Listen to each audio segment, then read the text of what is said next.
What's going on, everybody? Lifu here. Welcome back to another episode of the No Style Podcast. This is episode 7, and we're gonna go over how I price the items that I sell on Grailed.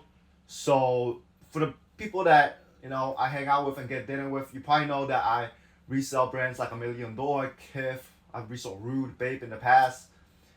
And I always was like, yo, I don't want to give the sauce away. I don't want to give it to the competitors, but what I learned recently is the more you give and share, the more that comes back to you. So that's exactly what we're doing today.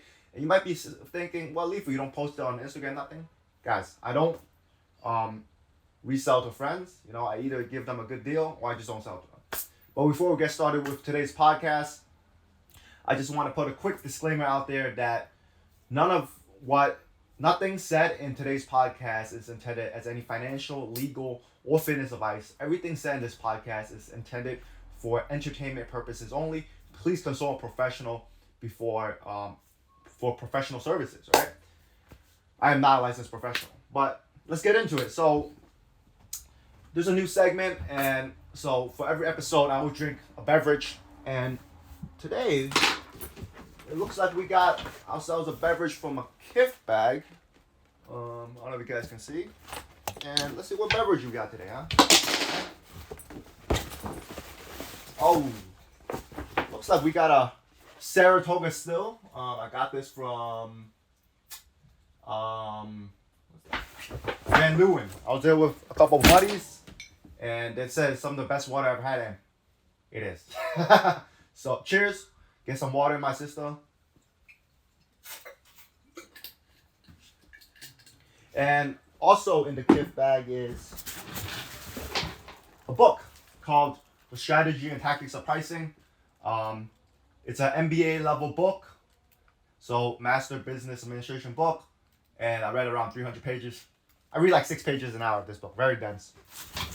But let's just get into it. First, I'm gonna show you guys what I resell. Mainly I resell a brand called $1,000,000. It's a brand founded by a guy named Teddy Santis. He's from Queens, New York. Grew up in the 90s. Was heavily inspired by New York hip hop and streetwear. So he merged hip hop, 90s New York with prep, and it's an amazing brand, and I love it. And that also means I realized there was a resale market for it. So I'll just show you some of the things I've resold. This inventory I have: Woolrich hat, fishing hat, Rose hat. I have multiple of each. New Balance hat, right? Got a bunch of posters, right? If you're listening on the audio, this is gonna be up on my YouTube channel. Just search Lee space Fu space Tao, Lifu Tao.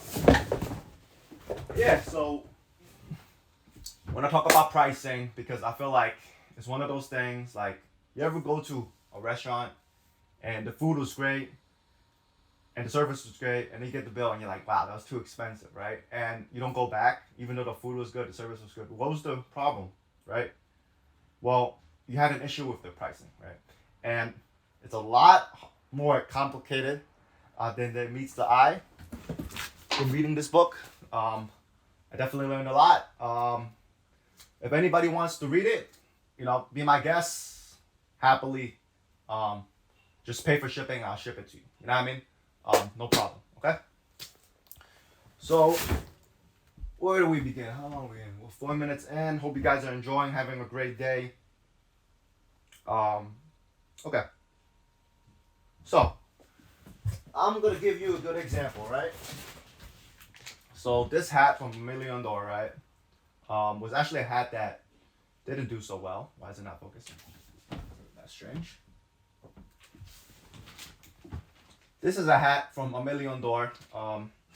It's the Western hat, and let me take it out of the bag. Yeah. So, yeah. So, if you want to see the hat, I'll try to explain everything. But if you want to see the hat in video form, hop over on YouTube. I also have the video version on Spotify. So here we got the hat, and show you guys real quick the details, right? So you got the embroidered chain stitch. You got the roses also embroidered. You got this kind of like felt feeling material. You got contrast white stitching on black, and you got adjustable strap on the back, right? So it fits multiple heads. And yeah, very nice hat. So this hat, so focus. So this hat was $60 retail, right? And I bought multiple of them, right? So this hat didn't do so well. I guess no, I thought I was. So this hat retails for $60, and that's how much it cost me to get it from $1 Million website retail price. To ship a hat, average $5, including the box. I mean, actually, my cardboard box around $1, so $6. And then I have to pay a Grailed fee, right, for the commission for Grailed, and also PayPal, right? PayPal fee, 3.49%, and Grailed fee is 9%. So you do the math, and right, like, so say I get a hat for $60, right, and in total I pay 9% plus 3.5% fees, so that's 12.5%, right?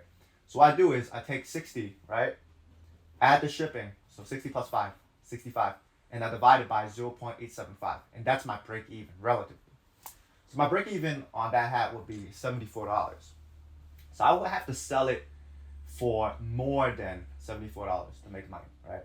After fees and everything, which is the tough part, right? Like, if you're selling something for resale, if it dips below 74, you lose money, right? So that's what I've been doing, unfortunately. But yeah, I mean, how would I price this? So there's a lot, like, right, like, I'm just gonna give you a general breakdown because that book is very dense. So I'm not the only $1 Million reseller on Grailed, right? Let's keep it a buck. There's other people selling the exact same hat. So what can I differentiate myself with, right? So you could differentiate yourself. Well, the first thing will be obvious, right? Price, right? Like, maybe I'm the cheapest one out of, right? The lowest price out of everybody, okay? Maybe I ship really quickly, right? If they buy it today, I ship it out tomorrow, right? Quick shipper. And also respond, right? I respond to questions even if they're not, right? Any questions you have, hit me up. And what I also do is I take a lot of great pictures, right? Like this hat, I take, like, some of my competitors, they take around like 3 pictures. I take close to 12, like 10 or 12, right? Front, right? Close up, right? Embroidery. Close up embroidery. Top, right? How it looks on the top, right? Back, right? Side, other side, inner, right? Label, right? Brim. So I do all that because I feel like when someone clicks your listing, well, they're technically like in your store, right? And if you price it right, reasonable price, take price pictures, write a nice description, and you also write a nice description. You write a nice description, and what I also do is, this is a secret, guys. This is what I do, right? So I realized in the past where I would like charge $5 for shipping. People always like try to like offer me like try to negotiate, right? Like, say I'm selling this for $90, right? Say I put shipping $5, they'll be like, hey, can we do 85, right? But sometimes what I notice is if I list it for 90, I list shipping for $2, which is kind of negotiable. Like, sometimes like people don't even want to like talk to the seller over $2, they'll just pay it. So I'll do shipping $90 plus $2 shipping, and they're like, oh, it's $2. So they just pay 92 and I get extra $2. That's a secret. That's a gem right there. Let's see. Okay, so what do I do usually, right? Like, usually what I do is I go on Grailed, right? And say I'm selling this hat, right? I will search $1 Million Western hat in black, one size, and I will be like, oh, not tennis. And I'll just search it up, right? What are other people selling for? Okay, so one guy's selling for $150, one guy's selling for $140, one guy's selling for $120, right? well, my break even is 75, right? And I bought 12 of these, right, when it first came out. Okay, so what if I sell it for, what if I list it for 99, right? 99, not even $100, $99. You know, considerably lower, but it's still enough for me to make money on volume, right? Like if I just it adds up more, right? I make less per hat, but I make more up in volume. I sell more hats, right? And it adds up to be more. And I can use that money to buy more hats to resell, right? Keep on flipping it. So yeah, I mean, I usually price it a little bit lower than everybody. If someone is like really trying to get rid of it and there's only one person, then I'll list it at, like, say someone's selling it for like 50, but I'm not gonna lose money on that, right? Once it hits sell, I'm gonna be the second lowest, so I'm gonna be the lowest. So I would just wait for that person to sell and then have the lowest, and that's all good. Or if everybody's trying to get rid of it and I feel like there's potential in it, I would just not list it. I'll just hold it and I'll list it later. And also, I think there's a lot of ways I differentiate myself, and it's free, right? Like, guys, there's a lot of ways in life, in business, and relationships that you differentiate yourself that don't actually cost you any money, right? So, in terms of reselling, what I do is, first thing I do is that's free, right? Is shipping, right? I try to ship within a few days, like 1, 2, at most 3 days. I try to ship quickly. That way people can get the product in hand because you buy something online, all right, now you're excited, right? You want it as soon as possible. So people are happy with quick shipping, and that doesn't cost me anything except just prioritizing it more and just going to the post office. Shipping price costs the same, right? Shipping, and I have fast replies. Right? I have notifications on my phone. You hit me up, I reply right away, right? I try to, and so people can ask questions, ask freely, right? Make sure they really want the hat. Okay, so shipping, the messaging, right? Quick response, and also my pictures, right? I take a lot of pictures, but it just takes me like a few minutes more, right, to take more pictures, right? So, right, I do these 3 things, and I also price it at a level where, back to the pictures. Now, if I put 9 pictures every angle of the hat, people will like, all right, I know exactly what I'm getting, and I'm happy with it, right?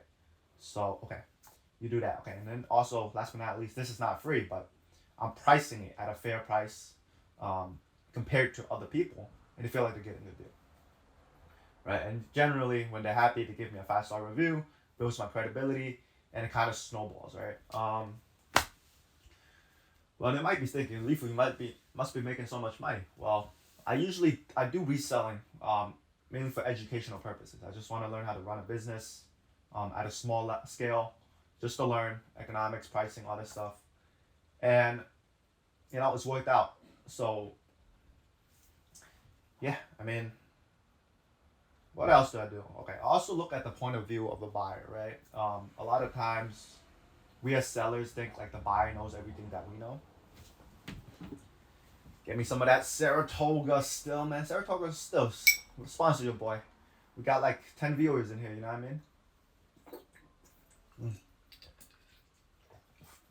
What was it? Okay.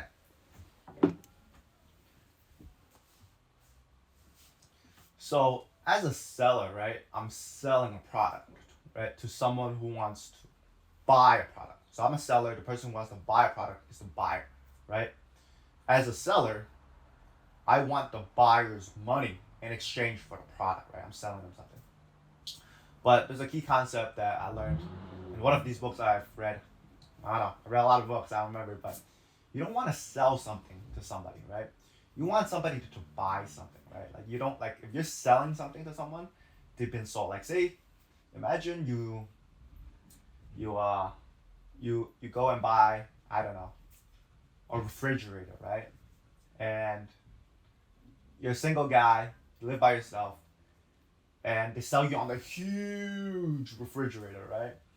And the salesman's like, "Oh man, yeah, you're a single guy, but you look on the date, right?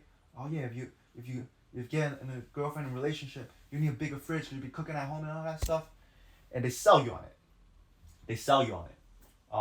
But you didn't really want because you don't have a girlfriend right now, bro. You're just single.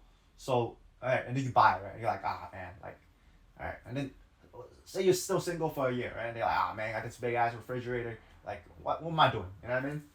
But if, say, I were to just tell you everything about it, just compare and contrast the pros, the cons, the details, and you buy a refrigerator that you personally want and fits your needs, you bought something, and now you're very happy. That's the key, in my opinion. I'm not financial advisor. So looking at the view of the buyer doesn't know that much, right? Like, because of Amazon, because of big companies like Amazon, Walmart, Staples, Target, free shipping is kind of the norm, right? Spend above a certain threshold, be it $25, $50, and you get free shipping. But, well, shipping does not cost, like, if I want to ship this hat out, right? I can't bring it to the post office and be like, here, ship it for free, right? I have to pay for it, right? Like Amazon, Target, they pay for it. They just have great distribution and logistic networks that they can factor in the cost, right? So, what was I gonna say? So, sometimes you just have to explain what might be obvious to myself as the seller to the buyer, right? Like, say sometimes someone from Europe, right? Like, he's like, oh, how much you want for the hat? I'm like, all right, I want $60, right? And they're like, oh, here's $60. I'm like, oh wow, you're in Europe though, right? Shipping to Europe a hat might be $25, whereas shipping a hat to the US is $5. So I have to charge you $20 more because shipping to Europe is more. And I just explain it to them and they understand, right? And they pay. It's all about communication, guys. Sometimes, like, there's a term in reselling called lowball, right? So say I'm selling this Palace t-shirt, very beautiful.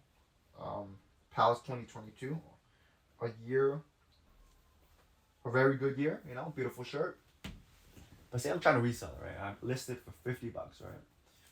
And then you're like, I wonder if this guy's desperate, right? Maybe, you know what, I'm gonna offer him $12, right? $12 shipped, right? Maybe he bites on it. Maybe he just wants to get rid of it. Maybe he really needs to pay his rent, right? Like, I don't know. So offer me $12. Well, when I look at it, I'm like, what? Really? Like in my head, right? But the fact that they even offer a low ball means they're interested, right? So I always do this. I'm like, hey, thanks for the offer. I can't do $12. I'm currently looking for $45 shipped. And they might be like, can you do 40? Right? I'm like, let's do it. We do a deal.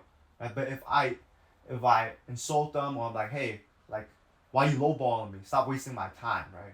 That's very rude, right? And they're a customer, right? I want their money. I want to give them the best experience. And if I'm rude to them, well, there's no way they're gonna buy it, even if they want it.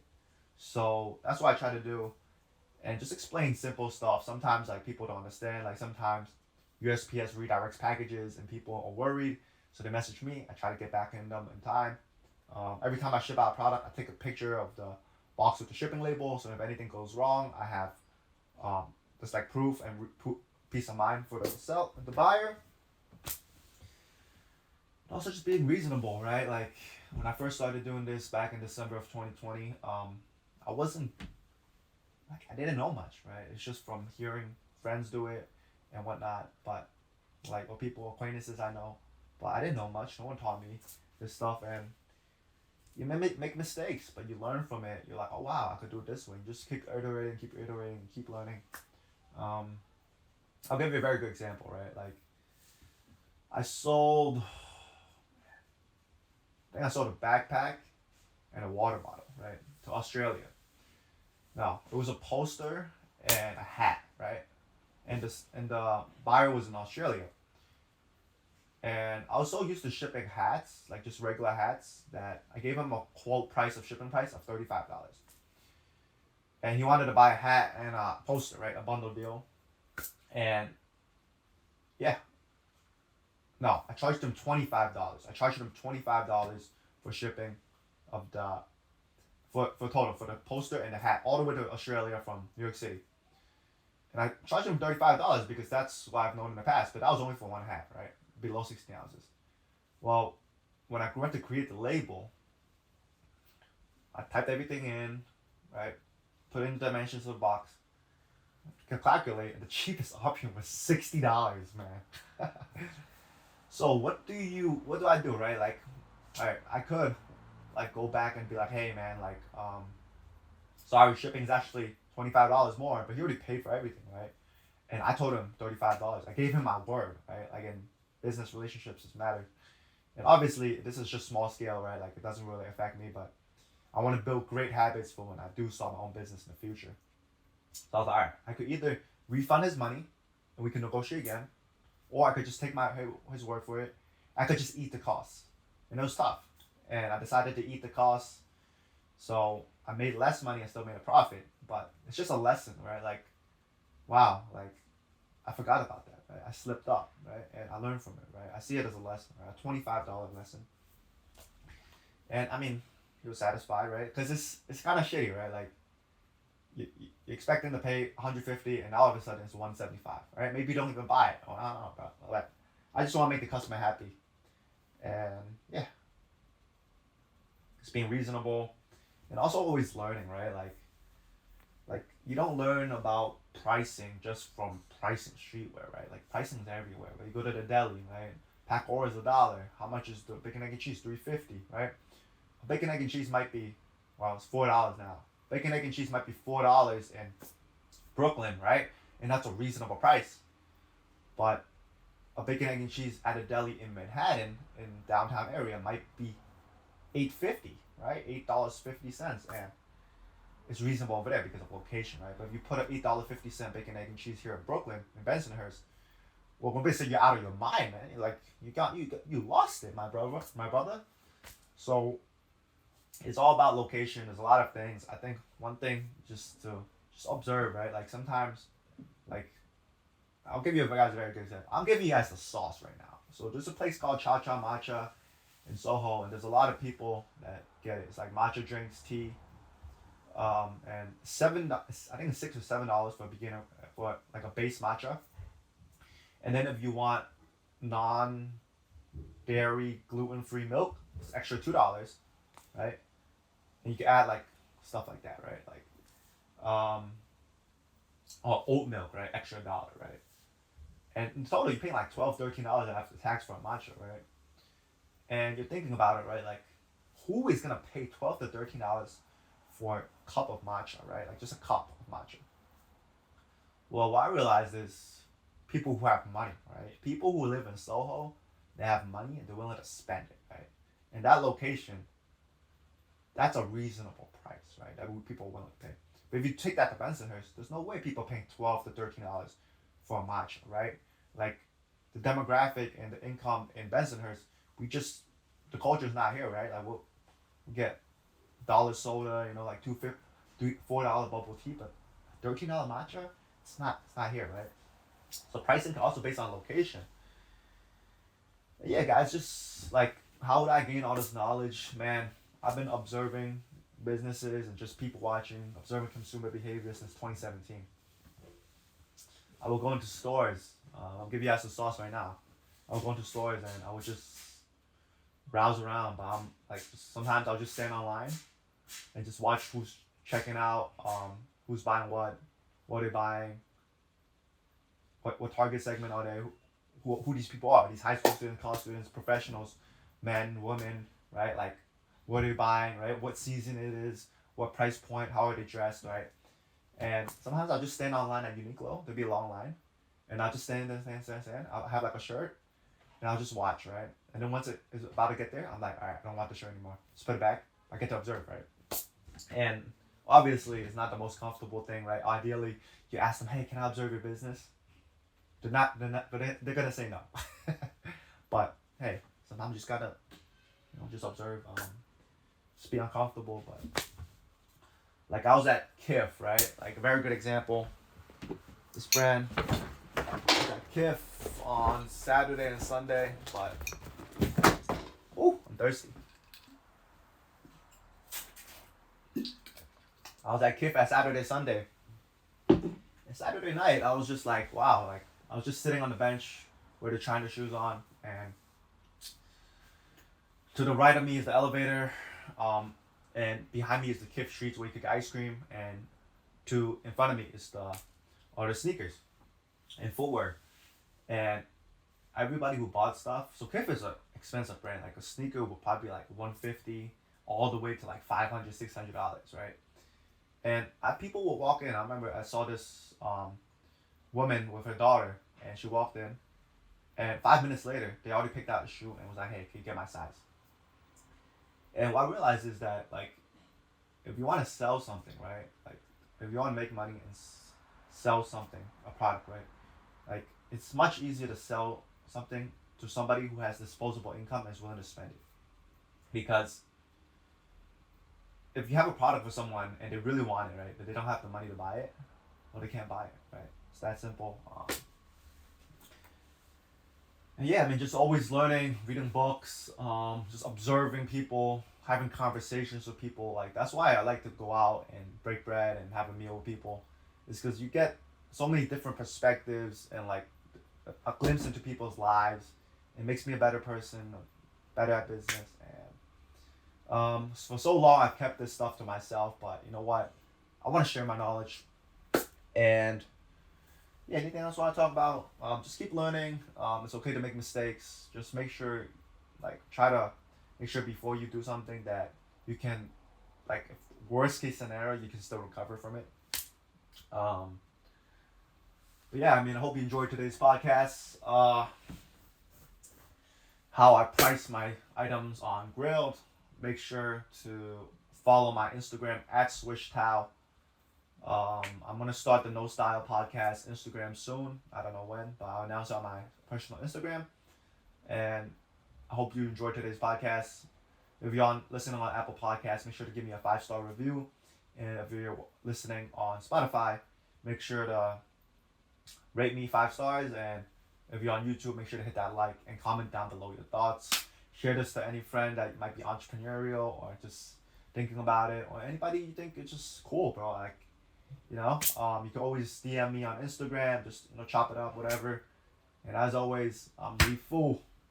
This is the No Style Podcast, Ep.7. How I price my resale items on Grailed. And I'm out. Peace.